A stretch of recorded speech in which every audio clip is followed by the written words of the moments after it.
Minä luin järkyttyneenä jonkun uskovan pastorin kirjaa, että itse tyydytys ei ole synti. Itse tyydytys on himon ja hekuman synti, joka on perkeleestä. Se on turha väittää, puhukoon papit mitä tykkää tai pastori tai evankeliumin julistajat, mutta Jumalan sanan mukaan himo ja hekuma on synti. Saatanan perustama uskonto on vallannut 10 seurakunnat. Ja täällä mietitään, että saako homot mennä seurakuntien virkoihin ja palvelukseen. Homo on Jumalan vihollisuudessa, hän elää synnissä. Ei Jumalaa palvella perkeleistä käsin. Se on täysin väärin. Minä en enää jaksa silitellä tätä muotojumalista uskontoa tässä maassa. Mä oon aivan täynnä tätä. Siis jokainen homo, jokainen runkkari, joka on seurakunnan virassa, vaikka sinä palvelisit Jumalaa ja sulla olisi liverit kaulassa tai sulla olisi vaikka mitä päässä, jos sä oot homo, niin sä oot matkalla helvettiin, vaikka sä kuinka palvelisit Jumalaa. Jumala vihaa syntiä, eikä Jumala ilmesty semmoisen ihmisen kautta, joka elää pimeydessä. Amen. Jumala ilmestyy vain puhtaiden kautta. Minä olen jopa sitä mieltä, että seurakuntien viroissa ja hengellisissä jutuissa palvelee ihmisiä, jotka itse pitäisi vapauttaa demoneista. Amen. Ja mä oon aivan kurkkuani myöten täynnä tämmöisiä hengen ihmisiä. Tämä henki haiskahtaa sarvi päälle. Tehkää parannus! Tämä kansa menee helvettiin teidän kautta, kun te pidätte muotojumalista liirumlarun hommaa. Amen. Tämä kansa tarvitsee Lars Levi Lestadiuksen tapaisia uskon herättäjiä, joka sanoo, että te olette kaikki matkalla helvettiin, jos ette tee parannusta. Seksuaalinen suhde kuuluu aviovuoteeseen eikä mihinkään muuhun. Amen. Se ei kuulu mikään avioliiton ulkopuolinen seksisuhde ei ole oikein.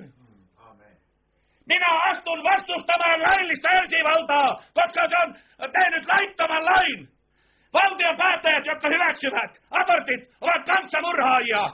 Jokainen tämän perkelellisen lain hyväksyjä on henkipattomurhaaja.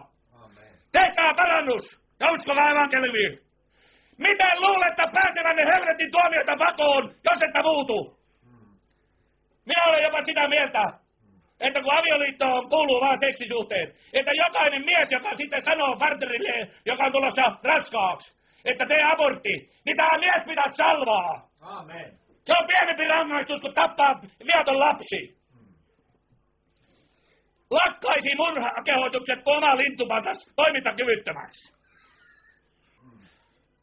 Ja minä vieläkin peräänkuulutan, missä on tämä maan julistajat, jotka nousevat homoutta, aborttia ja kaikkia iljetystä vastaan. Missä ovat ne miehet?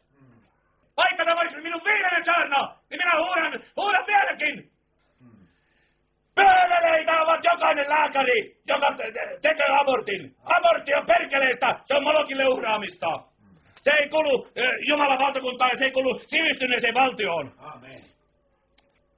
Mä oon niin täynnä tätä pimeyttä. Kuinka kauan minun pitää huutaa teille, että muuttusitte? Ajatelkaa, tässä maassa on yli 500,000 aborttiakin tehty 70-luvun jälkeen. Yli 500,000 murhaa. Ei ne kuulu meille. Meille kuuluu ylivoimainen superlatiivinen voitto.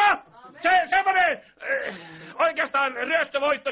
Mä en oikein tuntuu, että nahko täypi pieneksi, kun pitää löytää isompia sanoja. Saatana ajattelua, että kuinka pääsisin pakoon näitä Jumalan sotilaita. Menisin ja tuli järveen, sielläkin olisi helpompaa. Ei ole mahdollista, että häviäjä voi voittaa tätä kansaa. Minä sanon teille kuulijat, ei ole mahdollista, että saatana voittaa tätä kansakuntaa. Pistäkää sen nyt mieleenä. Nämä on profeetalliset sanat.